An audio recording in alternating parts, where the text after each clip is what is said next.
श्री नारद बड़े ही तपस्वी और ज्ञानी ऋषि हुए, जिनके ज्ञान और तप की माता पार्वती भी प्रशंसक थी।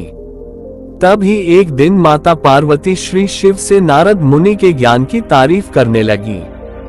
शिव ने पार्वती जी को बताया कि नारद बड़े ही ज्ञानी हैं, लेकिन किसी भी चीज का अहंकार अच्छा नहीं होता है।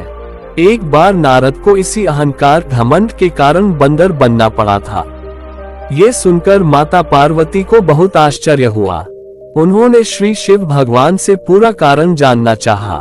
तब श्री शिव ने बतलाया, इस संसार में कोई कितना ही बड़ा ज्ञानी हो, लेकिन श्री हरि जो चाहते हैं वो उसे बनना ही पड़ता है। नारद को एक बार अपने इसी तप और बुद्धि का अहंकार घमंड हो गया था। इसलिए नारद को सबक सिखाने के लिए श्री विष्णु को एक युक्ति सूझी। हिमालय पर्वत में एक बड़ी पवित्र गुफा थी। उस गुफा के निकट ही गंगा जी बहती थी। वह परम पवित्र गुफा नारद जी को अत्यंत सुहावनी लगी। वहां पर के पर्वत, नदी और वन को देखकर उनके हृदय में श्री हरि विष्णु की भक्ति अत्यंत बलवती हो उठी और वे वहीं बैठकर तपस्या में लीन हो गए। नारद मुनि की इस तपस्या से देवराज इंद्र भयभीत हो गए कि कहीं देवर्षि नारद अपने तप के बल से उनका स्वर्ग नहीं छीन ले। इंद्र ने नारद की तपस्या भंग करने के लिए कामदेव को उनके पास भेज दिया। वहां पहुंचकर कामदेव ने अपनी माया से वसंत ऋतु को उत्पन्न कर दिया। पेड़ और पत्ते पर रंग बिरंगे फूल खिल गए, कोयले कूकने लगी और भौरे गुंजार करने लगे। कामाग्नि को भड़काने वाली शीतल, मंद, सुगंध सुहावनी हवा चलने लगी। रंभा आदि अप्सराएं नाचने लगी, किंतु कामदेव की किसी भी माया का नारद मुनि पर कुछ भी प्रभाव नहीं पड़ा। तब कामदेव को डर सताने लगा कि कहीं नारद मुझे शाप न दे दें। इसलिए उन्होंने श्री नारद से क्षमा मांगी। नारद मुनि को थोड़ा भी क्रोध नहीं आया और उन्होंने कामदेव को क्षमा कर दिया। कामदेव वापस अपने लोक में चले गए। कामदेव के चले जाने पर नारद मुनि के मन में अहंकार घमंड हो गया कि मैंने कामदेव को जीत लिया। वहां से वे शिव जी के पास चले गए और उन्हें अपने कामदेव को हारने का हाल कह सुनाया। भगवान शिव समझ गए कि नारद को अहंकार हो गया है। शंकर जी ने सोचा कि यदि इनके अहंकार की बात विष्णु जी जान गए तो नारद के लिए अच्छा नहीं होगा। इसलिए उन्होंने नारद से कहा कि तुमने जो बात मुझे बताई है उसे श्री हरि को मत बताना। नारद जी को शिव जी की यह बात अच्छी नहीं लगी। उन्होंने सोचा कि आज तो मैंने कामदेव को हराया है और ये भी किसी को नहीं बताऊं। नारद जी क्षीरसागर पहुंचे गए और शिव जी के मना करने के बाद भी सारी कथा उन्हें सुना दी। भगवान विष्णु समझ गए कि आज तो नारद को अहंकार घमंड ने घेर लिया है।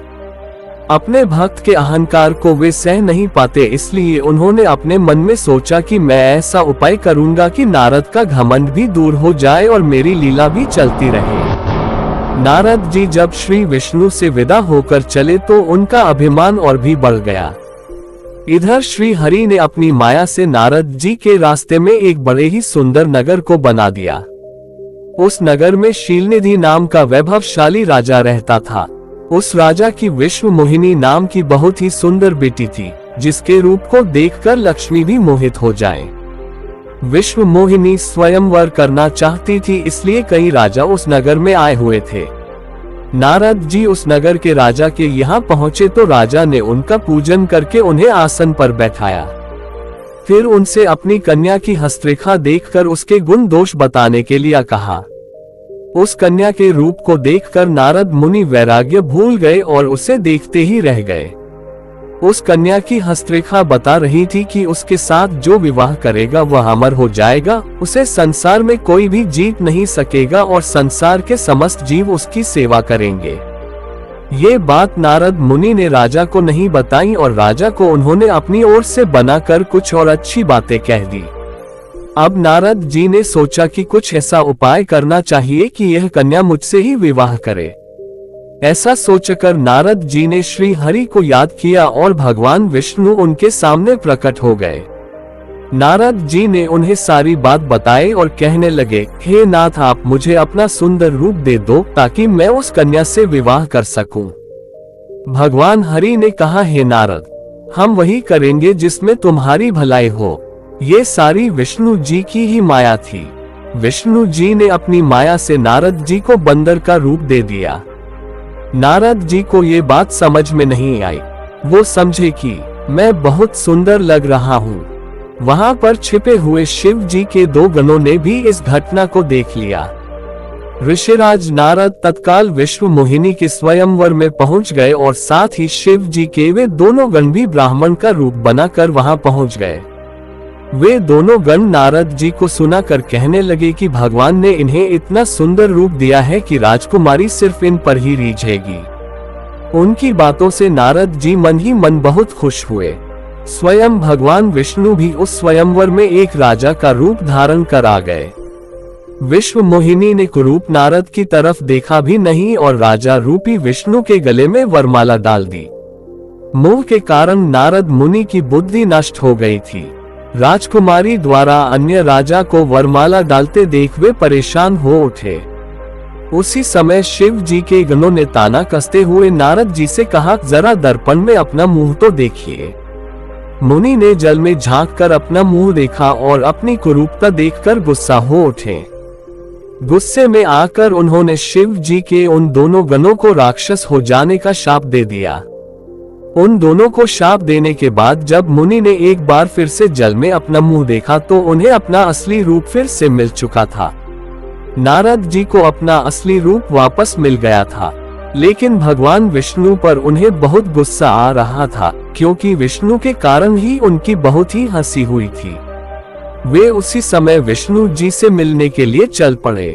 रास्ते में ही उनकी मुलाकात विष्णु जी, जिनके साथ लक्ष्मी जी और विश्व मोहिनी भी थीं, से हो गई। उन्हें देखते ही नारद जी ने कहा, आप दूसरों की खुशियां देख ही नहीं सकते। आपके भीतर तो ईर्ष्या और कपट ही भरा हुआ है। समुद्र मंथन के समय आपने श्री शिव को बावला बनाकर विष और राक्षसों को मदिरा पिला दिया और स्वयं लक्ष्मी जी और कौस्तुभ मणि को ले लिया। आप बड़े धोखेबाज और मतलबी हो, हमेशा कपट का व्यवहार करते हो। हमारे साथ जो किया है उसका फल जरूर पाओगे। आपने मनुष्य रूप धारण करके विश्व मोहिनी को प्राप्त किया है, इसलिए मैं आपको शाप देता हूँ कि आपको मनुष्य जन्म लेना पड़ेगा। आपने हमें स्त्री से दूर किया है, इसलिए आपको भी स्त्री से दूरी का दुख सहना पड़ेगा, और आपने मुझको बंदर का रूप दिया, इसलिए आपको बंदरों से ही मदद लेना पड़े। नारद के शाप को श्री विष्णु ने पूरी तरह स्वीकार कर लिया और उन पर से अपनी माया को हटा लिया। माया के हट जाने से अपने द्वारा दिए शाप को याद करके नारद जी को बहुत दुख हुआ, किंतु दिया गया शाप वापस नहीं हो सकता था। इसीलिए श्री विष्णु को श्री राम के रूप में मनुष्य बनकर अवतरित होना पड़ा। शिव जी के उन दोनों गणों ने जब देखा कि नारद अब माया से मुक्त हो चुके हैं, तो उन्होंने नारद जी के पास आकर और उनके चरणों में गिरकर कहा, हे मुनिराज, हम दोनों शिव जी के गण हैं। हमने बहुत बड़ा अपराध किया है, जिसके कारण हमें आपसे शाप मिल चुका है। अब हमें अपने शाप से मुक्त करने की कृपा करें। नारद जी बोले, मेरा शाप झूठा नहीं हो सकता, इसलिए तुम दोनों रावण और कुंभकर्ण के रूप में महान ऐश्वर्यशाली, बलवान तथा तेजवान राक्षस बनोगे और अपनी भुजाओं के बल से पूरे विश्व पर विजय प्राप्त करोगे। उसी समय भगवान विष्णु राम के रूप में मनुष्य शरीर धारण करेंगे। युद्ध में तुम दोनों उनके हाथों से मारे जाओगे और तुम्हारी मुक्ति हो जाएगी।